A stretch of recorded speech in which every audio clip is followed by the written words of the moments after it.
السلام علیکم ورحمۃ اللہ وبرکاتہ۔ بسم اللہ الرحمن الرحیم۔ الحمد للہ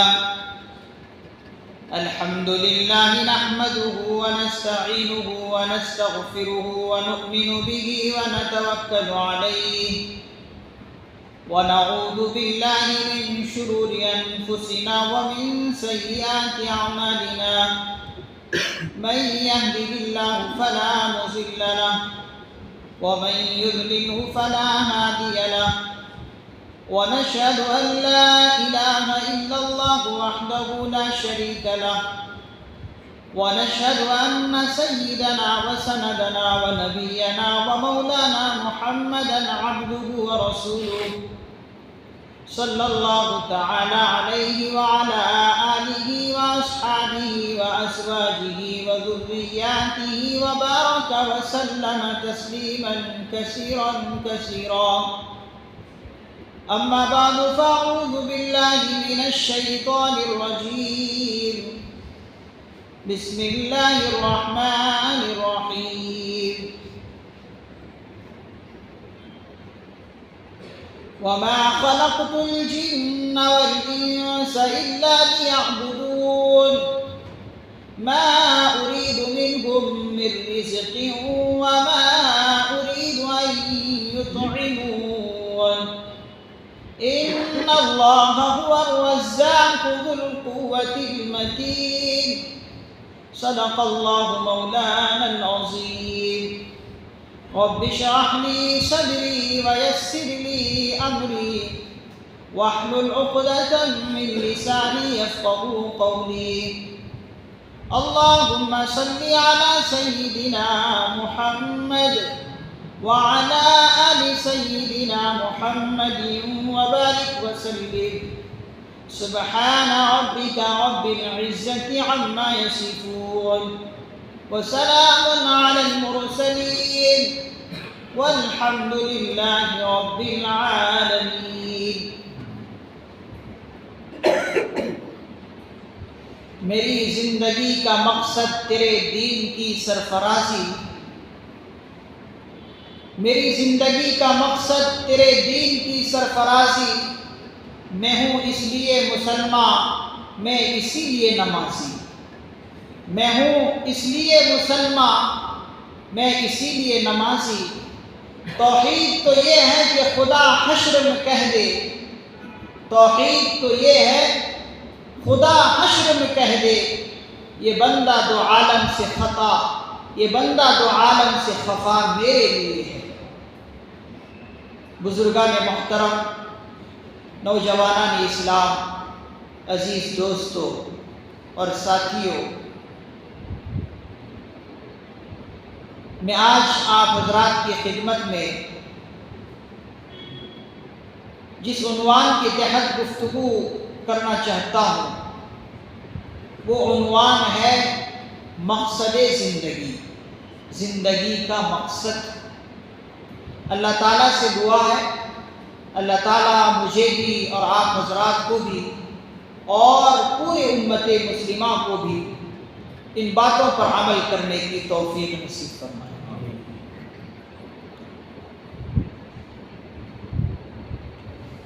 عزیزوں، بزرگوں، انسان جب بھی حرکت کرتا ہے، انسان جب بھی حرکت کرتا ہے اس کا کچھ نہ کوئی مقصد ہوتا ہے. مثلا آپ اپنے گھر سے چل کر آئے مسجد کی طرف تو آپ کا مقصد یہ ہے کہ میں جمعے کی نماز ادا کروں. اسی طریقے سے کوئی طالب علم مدرسے کی طرف یا مکتب کی طرف جاتا ہے تو اس کا مقصد ہوتا ہے کہ میں علم حاصل کروں. کوئی شخص خانقاہ کی طرف جاتا ہے تو اس کا مقصد ہوتا ہے کہ میں اپنی اصلاح کراؤں. تو حضرات علماء کرام فرماتے ہیں کہ ہر حرکت پر کچھ نہ کچھ مقصد ہوتا ہے. اب انسان کی زندگی ہے اور زندگی کا کوئی مقصد نہ ہو تو پھر اس کو عقل مند نہیں کہیں گے بلکہ اس کو مجنون اور پاگل کہیں گے۔ اگر انسان کی زندگی کا کوئی مقصد ہے تو پھر اس کو دانش مند کہیں گے، عقل مند کہیں گے۔ جب انسان دنیا میں آتا ہے تو انسان یہ سمجھتا ہے کہ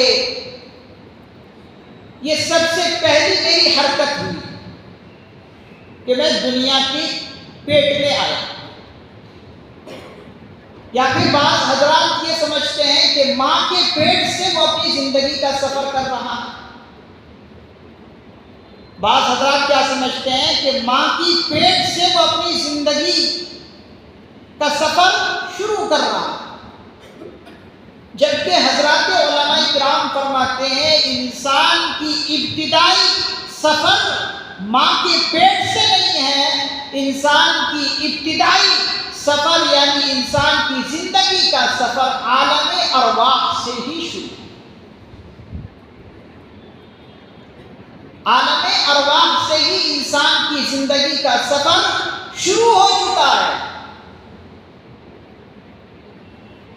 جیسے کہ قرآن کریم کے اندر بھی بہت ساری جگہوں پر اس کی طرف اشارہ اللہ رب العزت نے کیا ہے، اور حدیث کے اندر بھی حضرات محدثین نظام نے اس کی تفصیل بیان فرمائی ہے۔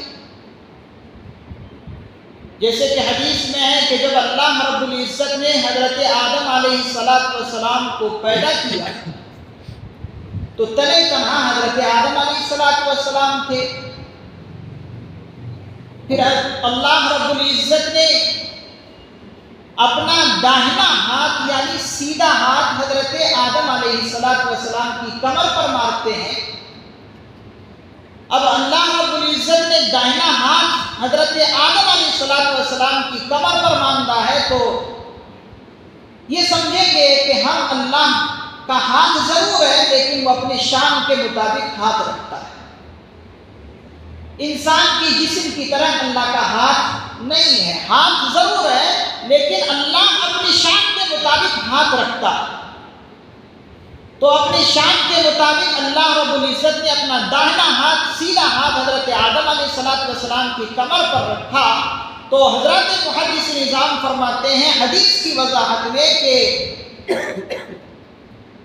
داہنا ہاتھ مارتے ہی جنتی اولاد اللہ کے ہاتھ میں آ گئی، یعنی جتنی بھی اولاد پیدا ہوئی تو وہ جنتی تھی، ساری روحیں وہ کون سی تھی؟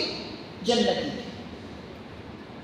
پھر اللہ رب العزت نے اپنا بایاں ہاتھ حضرت آدم علیہ السلام کی کمر پر مارے تو اس سے وہ روحیں اور وہ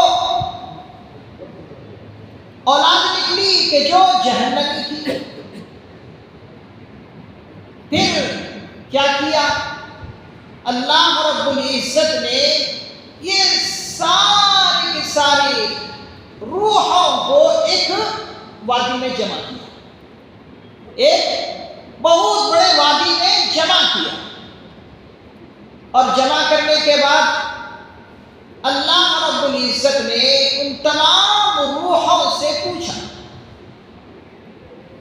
محدث نظام یہاں پر فرماتے ہیں کہ جتنی بھی روحیں نکلی کچھ جنتی اور کچھ جہنمی، اور وہ سب کی سب روحیں جو تھی وہ چونٹیوں کی شکل میں تھی، تو سب کو ایک وادی میں جمع کیا، ایک وادی میں جمع کیا، ایک بہت بڑی جگہ پر، سمجھ لیجئے آپ وادی اگر نہ سمجھ پائیں تو سمجھ لیجئے کہ ایک بہت بڑی جگہ پر میدان میں جمع کیا، اور اللہ رب العزت نے تمام روحوں کی طرف مخاطب کرتے ہوئے فرمایا، اور مخاطب کرنے سے پہلے محدث نظام یہاں پر فرماتے ہیں کہ اللہ رب العزت نے اپنا جمال سب پر ڈالا،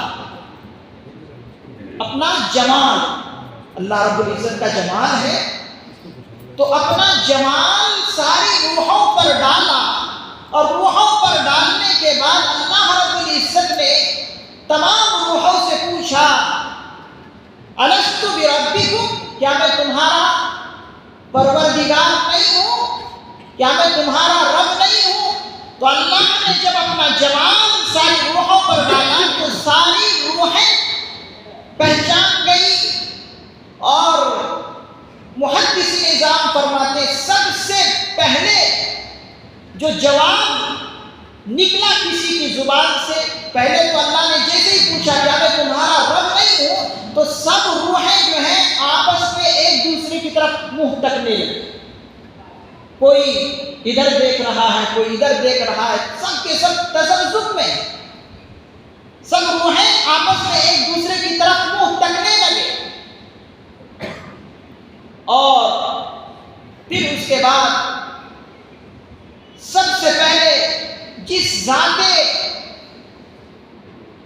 عالی کی زبان سے جواب نکلا، محدث نظام فرماتے ہیں وہ ہم سب کے آقا جناب احمد مجتبیٰ محمد مصطفیٰ صلی اللہ علیہ وسلم کی زبان مبارک سے جملہ نکلا، ہاں بلا بلا، کیوں نہیں آپ ہمارے رب۔ جیسے ہی آقا علیہ السلام نے جواب دیا، یہ جواب سارے نبی سیکھ لیے اور سب کے سب نبی بلا بلا کہنے لگے۔ پھر دوسرے نبیوں سے یہ جواب ساری امت نے سیکھا اور سبوں نے کہا بلا بلا بلا۔ تو یہاں پر محدث نظام فرماتے ہیں کہ سب سے پہلے مربی اعلیٰ، انسانوں کے سب سے پہلے استاذ وہ ہم سب کے آقا جناب احمد مجتبیٰ محمد مصطفیٰ صلی اللہ علیہ وسلم، آپ سے دوسرے پیغمبروں نے یہ جواب سیکھا، دوسرے پیغمبروں سے دوسری امتوں نے یہ جواب سیکھا، سب کے سب بلا بلا کہا۔ پھر اس کے بعد اللہ رب العزت نے حضرت آدم علیہ السلام کو گواہ بنایا اور کہا کہ آدم تم گواہ رہو اس بات پر کہ میں نے ان سب سے ایک عہد لیا، اور سبوں نے اس عہد پر گویا کہ ایک مہر لگا دی، اور سبوں نے کہا کہ آپ ہمارے رب ہیں۔ اور اللہ رب العزت نے اس وقت سارے روحوں سے کہا کہ دیکھو یہ سبق بھول نہ جانا، یہ سبق بھول نہ جانا، اس سبق کی یاد دہانی کے لیے ہم وقتاً فوقتاً پیغمبروں کو بھیجتے رہیں گے، تمہیں سبق یاد دلاتے رہیں گے، تمہیں سبق وہ یاد دلائیں گے، وقتاً فوقتاً ہم پیغمبر بھیجتے رہیں گے۔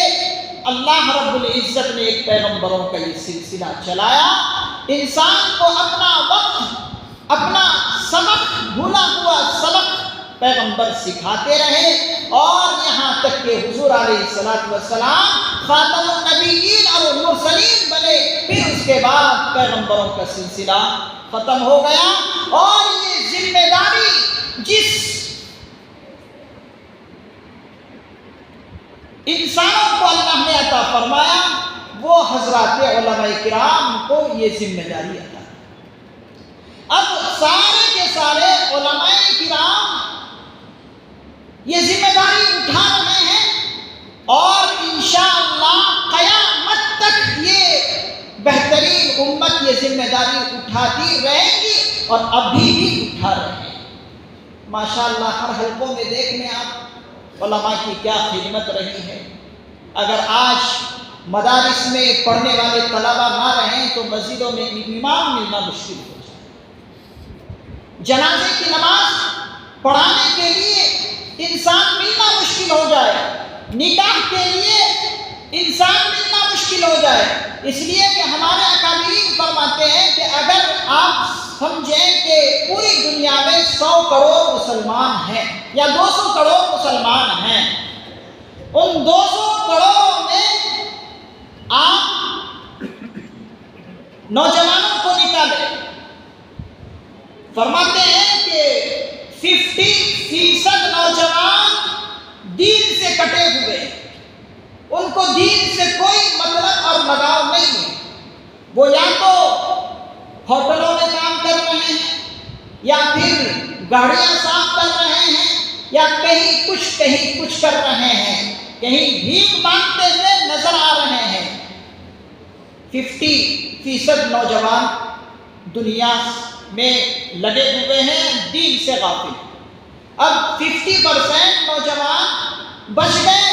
اس میں سے علماء کرام فرماتے ہیں کہ 47% نوجوان دنیا کی تعلیم میں لگے ہوئے ہیں. دنیا کی تعلیم میں لگے ہوئے ہیں, اور دنیا کی تعلیم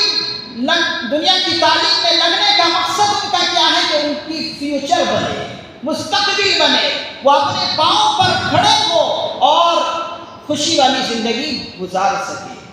دین سے بھی بہت کم ان کو واقفیت ہے.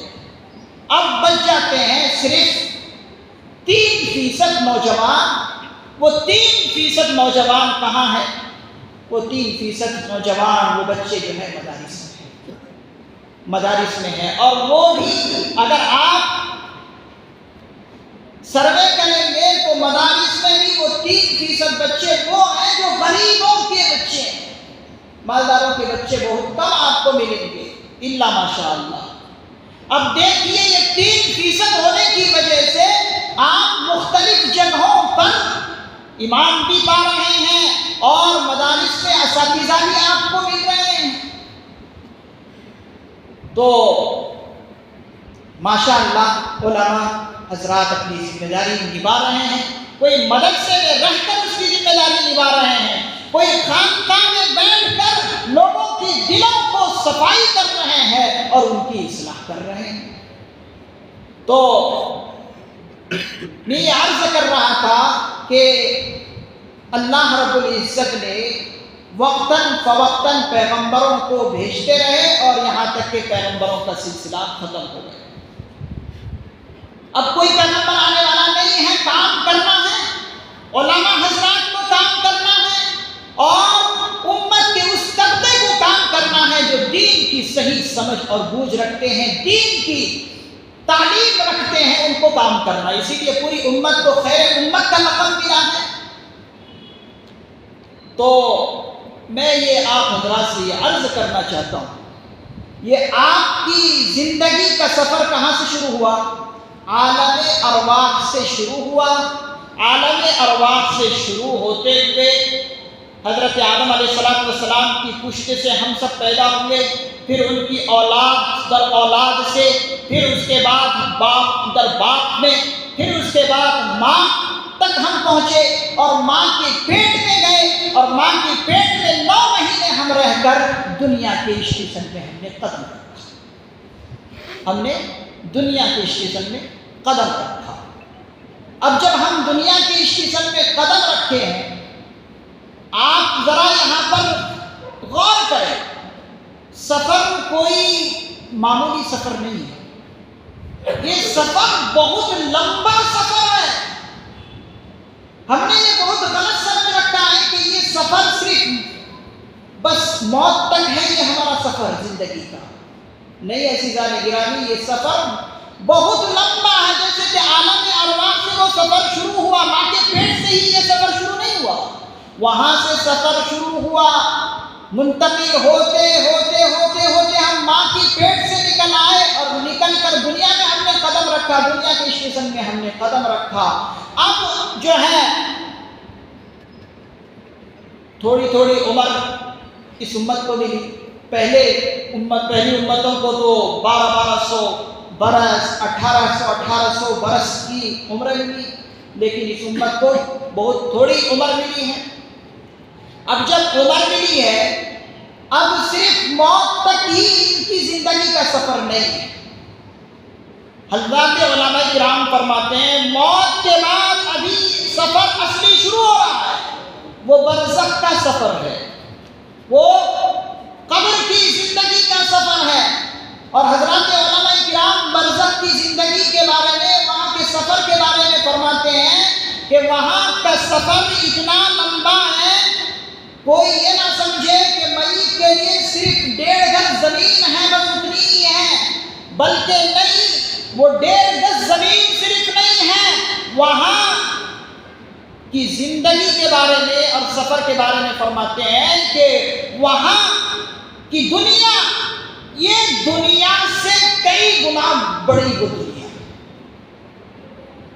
برزخ کی جو زندگی ہے اور وہ دنیا ہے، وہ عالم ہے، اس دنیا سے کروڑوں بڑی دنیا برزخ کی ہے۔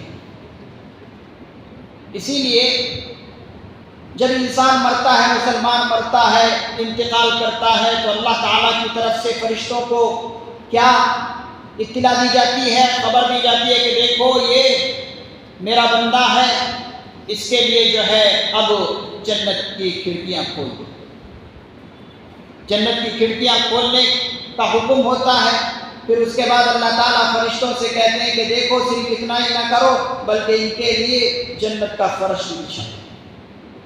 پھر اس کے بعد اللہ تعالیٰ فرشتوں کو حکم دیتے ہیں کہ صرف اتنا ہی نہ کرو بلکہ جنت کا لباس بھی عطا کرو۔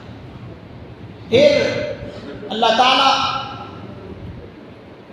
کہتے ہیں کہ اب جو ہے جنت کی خوشبوئیں انہیں میسر کر دو، جنت کی خوشبوئیں انہیں عطا کر دو۔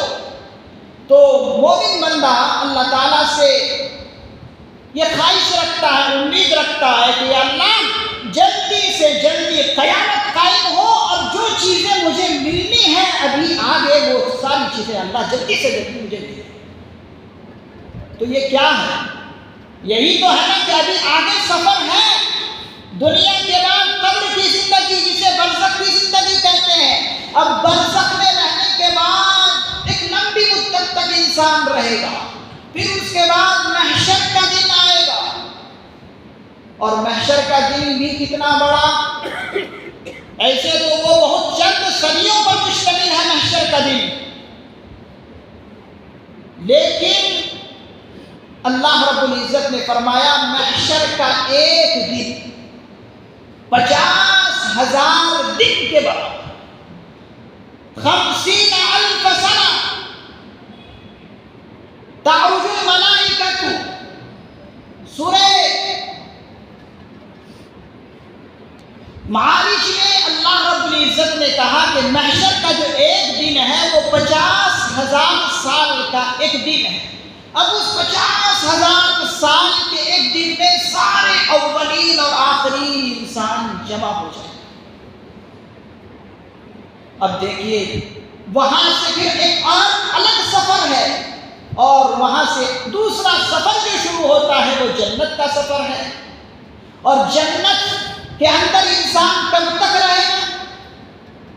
ابد الآباد تک رہے گا، جب تک اللہ چاہے گا، جس کے بارے میں حضرت امام غزالی رحمۃ اللہ علیہ نے فرمایا انسان اگرچہ ازلی نہیں ہے لیکن ابدی ضرور ہے۔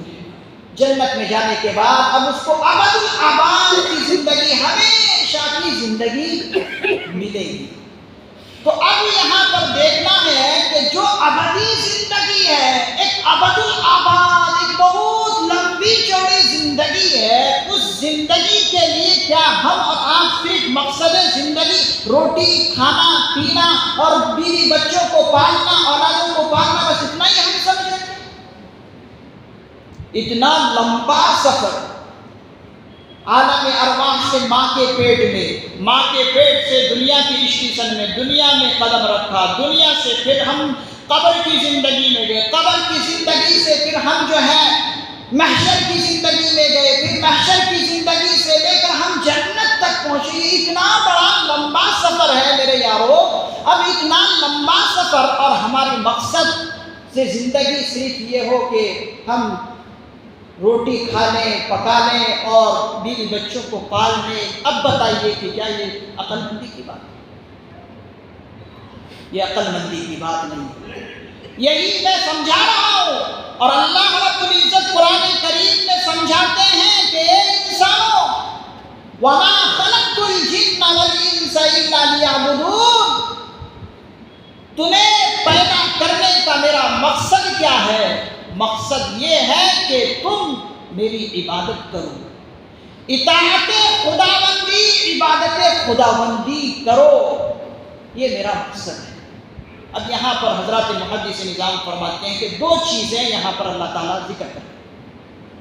ایک چیز تو یہ ذکر کر رہے ہیں کہ میں نے انسان کی روزی کی ذمہ داری لے لی، میں انسان کی زندگی کی روزی کی ذمہ داری میں خود لے رہا ہوں۔ کیوں؟ اللہ تعالیٰ آگے آیت میں فرماتے ہیں ما اريد منهم من رزق وما اريد ان يطعمون، میں تم سے روزی طلب نہیں کرتا، میں تم سے روزی نہیں چاہتا، اور نہ میں تم سے کھانا طلب کرتا ہوں، بلکہ روزی اور کھانا تو میں تمہیں دوں گا۔ من رزق وما اريد ان يطعمون ان اللہ هو الرزاق ذو القوة المتین، رزاق تو اللہ تعالیٰ ہے، اللہ تعالیٰ کھلائیں گے اور کھلانے کی ذمہ داری اللہ نے لے لی ہے۔ اب اللہ تعالیٰ یہ کہنا چاہتے ہیں کہ کھلانے کی ذمہ داری میری ہے، میری اس عہد کو جو میں نے تم سے لیا ہے، عہد و معاہدہ میں نے کیا، اس عہد پر 100% اترنا وہ تمہارا کام۔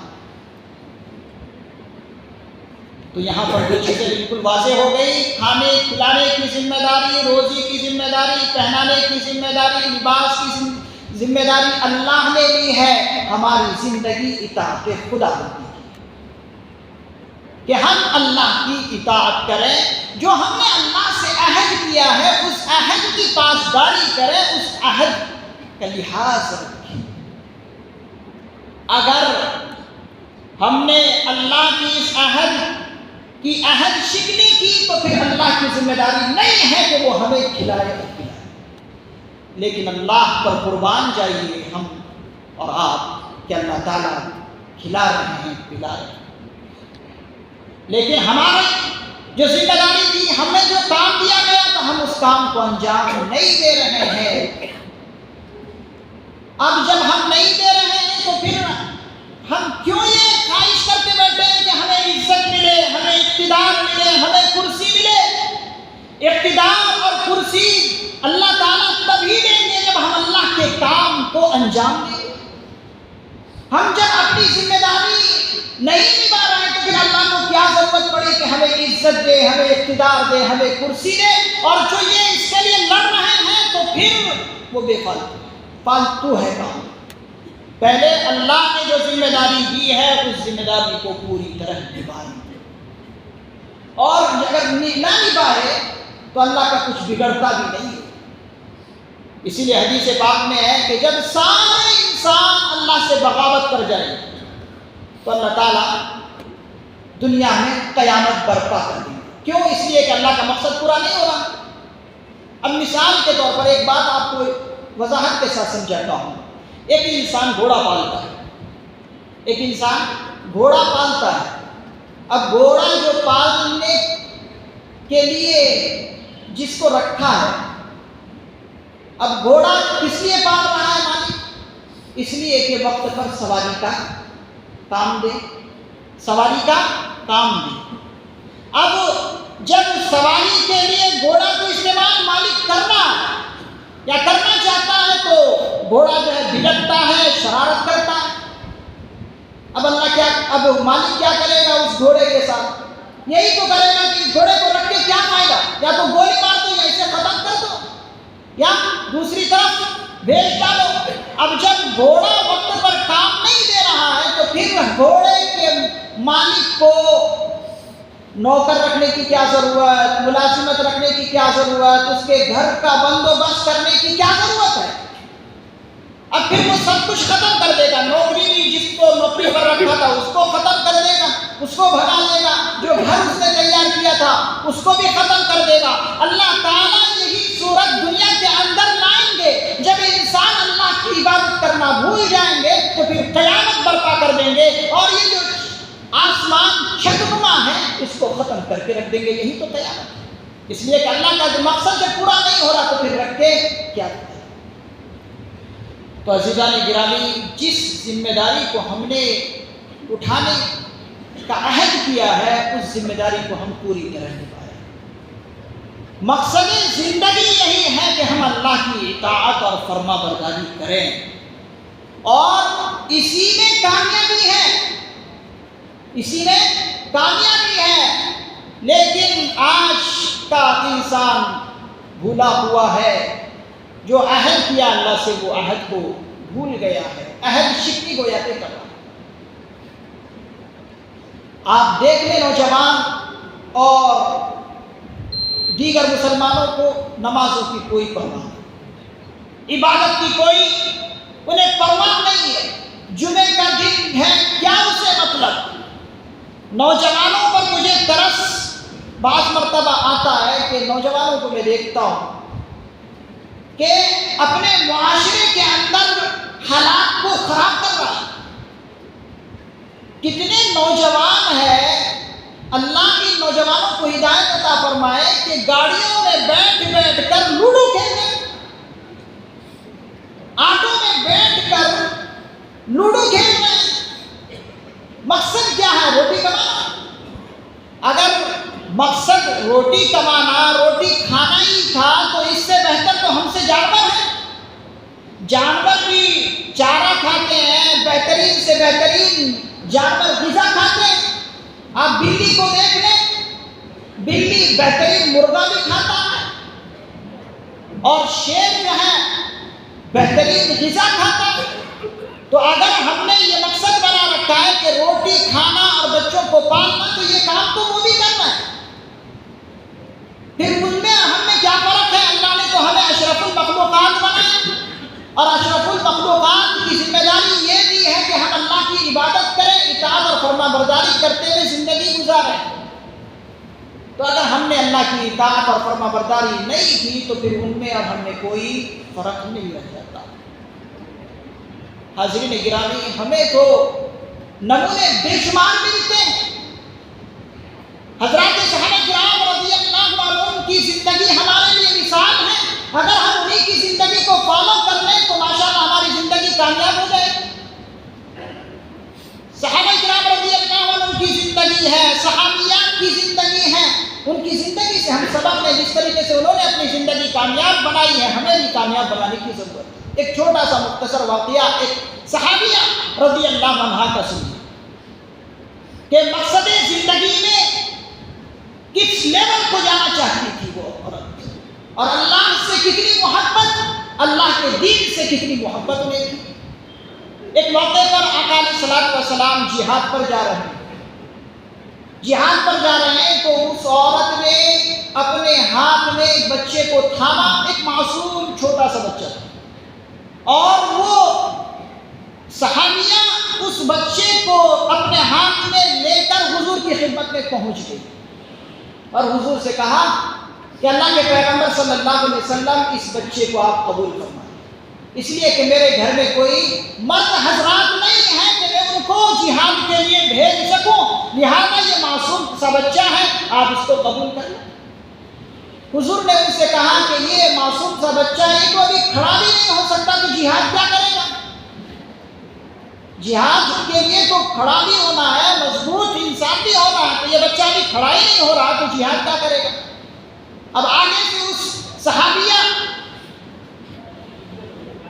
کہ ایمان کا اندازہ لگائیے، وہ صحابیہ کہتی ہے کہ اللہ کے رسول صلی اللہ علیہ وسلم مجھے بھی معلوم ہے کہ یہ بچہ پیر پر کھڑا بھی نہیں ہو سکتا، لیکن یہ اللہ کے پیغمبر صلی اللہ علیہ وسلم آپ کم از کم اتنا تو میرے بچے کے ذریعے سے کر سکتے ہیں کہ آپ کسی مجاہد کے ہاتھ میں میرے اس بچے کو تھما دیں، اور دشمن کی طرف سے جیسے جیسے تلواروں کی بارش ہو وہ مجاہد میرے بچے کو ڈھال بنا کر تیروں سے بچ جائے، اور میرا گویا کہ بیٹا اور میرا لاڈلا کامیاب ہو جائے گا، اس لیے کہ ایک مجاہد کے ہاتھوں میں میرا بچہ کامیاب ہو گیا۔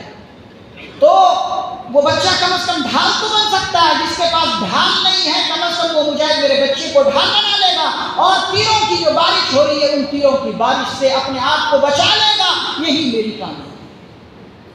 اب ذرا اندازہ کیجئے کیا جذبہ تھا ان عورتوں کا اللہ کی دین کی سربلندی کے لیے۔ جب جذبہ عورتوں کا یہ ہے تو مردوں کا کیا کہنا؟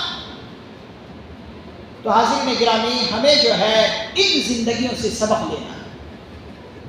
ہمیں تھوڑی تھوڑی چیزوں پر بہانہ بنا لیتے، موسم خراب ہے کیسے جائیں گے نماز کو، ارے آپ نے کبھی یہ غور کیا کہ اللہ تعالیٰ جب ہم پر بارش برساتے ہیں، بیمار رہتے ہیں، کبھی اللہ نے ہمارا تمہارا رزق بند کیا ہے؟